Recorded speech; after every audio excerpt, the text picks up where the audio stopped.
bağışlayan və mehriban Allahın adı ilə. Bugün danışacağımız mövzu insanı düşündürən, ruhu silkələyən, qəlbi oyadan mövzulardandır. Qiyamət günü, o böyük gün. O gün ki, dünya səhnəsi bağlanacaq, haqq ədalət tam şəkildə təcəlli edəcək. O gün ki, insanın ən yaxın bildiyi, ən güvəndiyi, canından artıq sevdiyi ailə üzvləri belə bir-birindən qaçacaq. Allah Teala buyurur ki, o gün insan öz qardaşından, öz anasından, öz atasından, öz həyat yoldaşından və öz övladlarından belə qaçacaq. Bəs niyə? Niyə ana övladından, övlad anasından qaçacaq? Niyə illərlə öz canından artıq sevdiyi insanlardan uzaq duracaq? Bu sualların cavabı bugünkü mövzunun mərkəzindədir. Gəlin başlayaq. 1. Qiyamət gününün dəhşətini anlamaq. Qiyamət günü elə bir gündür ki, insanın qəlbi hürkəcək, gözləri dəhşətdən kənara dönəcək. Yer yarılacaq, dağlar toz olub havaya sovrulacaq, dənizlər odlanacaq, səma parçalanacaq. O gün insan bütün dünya gözəlliklərini, bütün sərvətləri, bütün arzu istəkləri unudacaq. Çünki o günün ağırlığı insanın belini bükəcək. Peyğəmbər sallallahu aleyhi və səlləm buyurub ki, o günün əzabı minillərlə çəkilən dünya əzabına bənzəməz. O gün insanın tək bir dərdi olacaq, nicat tapmaq, özünü xilas etmək. İmam Əli əleyhissalam buyurub, o gün heç kəs heç kəsə görə dayanmaz. Hamı öz hesabının dərdində olacaq. Allah Teala Quranda həmin günün təsvirini belə verir. O gün ana balasından qaçacaq. Bəs insan niyə öz canından artıq sevdiyi balasından qaçar? 2. Ana balanın bir-birindən qaçmasının səbəbləri, bu məsələni başa düşmək üçün o günün mahiyyətinə enmək lazımdır. Qiyamət günü həyatın heç bir dövrünə bənzəmir. İnsan orada artıq bədən deyil, əsl ruh və həqiqətlə qarşı-qarşıyadır. Bütün pərdələr qaldırılır, hər kəs öz əməli ilə üz-üzə qalır. Ana balasından niyə qaçır? Bunun 2 əsas səbəbi var. Birinci səbəb, o günün qorxusu, vahiməsi, hesabın ağırlığı insanı özündən alacaq. İkinci səbəb, hər kəs öz əməl dəftərinin yükündən qorxacaq və yaxınlarının haqq iddia edəcəyindən çəkinəcək. İmam Sadiq əleyhissalam buyurub, insan o gün öz valideynindən belə qaçacaq, çünki onların üzərində haqqı ola bilər. Kim kiməsə zülm edibsə, haqqını qaytarana qədər ondan qaçmağa çalışacaq. Bəs ana niyə qaçar? Çünki ana oğlunu savab üçün qoruyub böyütsə də, ola bilər ki, övlad anasına qarşı iddia ilə çıxış etsin. Mənə düzgün tərbiyə vermədin. Mənə haqqı öyrətmədin. Mənim günahımda sənin payın var. O gün hər kəs bu iddiadan çəkinəcək. Peyğəmbər sallallahu aleyhi və səlləm buyurub, o gün ana balasına baxmaz, çünki balasının əməl dəftəri ananın qarşısına çıxar və ana qorxar ki, övladının günahında onun məsuliyyəti olsun. 3. Övladın anadan qaçmasının səbəbləri. Övlad niyə anadan qaçar? Bu da çox dərin bir məsələdir.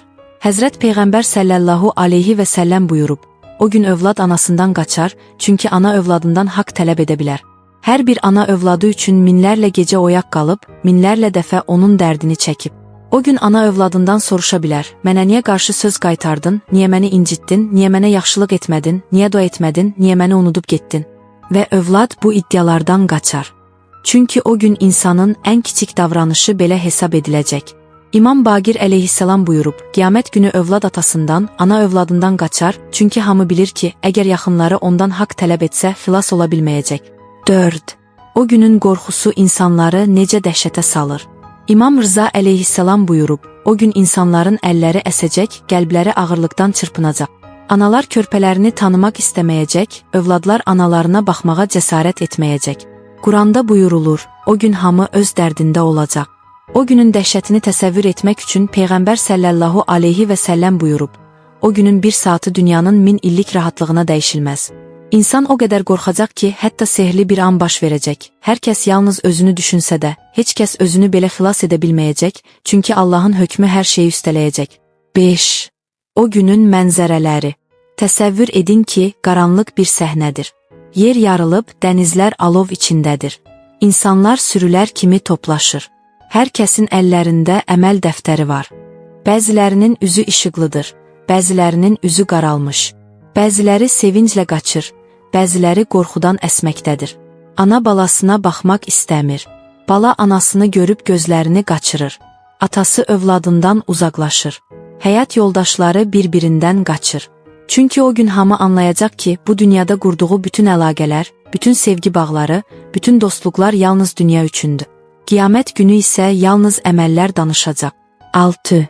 Haqq məsələsi, qaçışın əsas səbəbi qiyamət günü anaların və övladların bir-birindən qaçmasının ən böyük səbəbi haqqdır.